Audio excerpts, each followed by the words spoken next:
শীতের জড়তা আর উষ্ণতা কাটিয়ে চলে এসেছে ঋতুরাজ বসন্ত।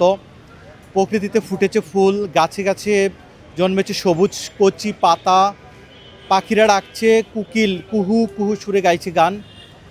আমরা যা দেখতে পাচ্ছি আসলে প্রতি বছর বসন্তের প্রথম দিন এবং ভ্যালেন্টাইন ডে উপলক্ষে ঢাকা শহরে যে সাজ সাজ রব এবং উত্তেজনার তৈরি হয়, এবার আসলে শাহবাগের ফুল বিপণিতে আমরা এসেছি এবং এখানকার যে পরিস্থিতি দেখছি, এখানে বেচা বিক্রি খুব কম এবং ছুটির কারণে অধিকাংশ মানুষ ঢাকার বাহিরে চলে গেছেন।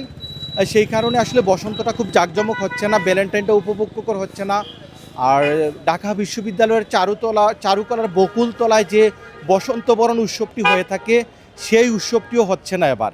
ঠিক তেমনটাই, যেহেতু আজ বিশ্ব ভালোবাসা দিবস, তারপরও দেখা গেছে বিক্রেতা ফুল চাষিদের আশানুরূপ না হওয়ার কারণে একটু চুপচাপই। বসন্তের প্রথম দিন, বিশ্ব ভালোবাসা দিন, এই মিলিয়ে আসলে অনেক অনেক জাঁকজমক, ব্যস্ততা, হাঁকডাক থাকার কথা ছিল। হ্যাঁ, সব দিক বিবেচনা করে তারপরে আবার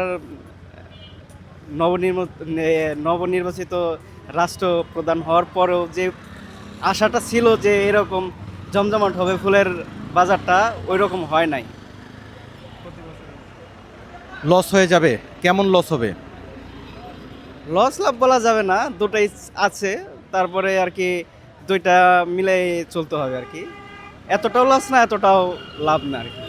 আরও জাঁকজমক হওয়ার কথা ছিল। হ্যাঁ, অনেকটাই জাঁকজমক হওয়ার কথা ছিল, যেহেতু 3টা অকেশন একই সাথে, ওই রকম সেই তুলনায় আর কি হয় নাই। দেশে হয়ে গেছে জাতীয় নির্বাচন, সব মিলিয়ে ভালোবাসা দিবস, বসন্তের প্রথম দিন খুব একটা জমতে পারেনি ছুটির কারণে। শাহবাগে ফুলের বাজারে দোকানিদের মন খারাপ, রাস্তাঘাটে নেই আগের মতো কোলাহল। রহিম ফরাইজি, এটিএন বাংলা, শাহবাগ, ঢাকা।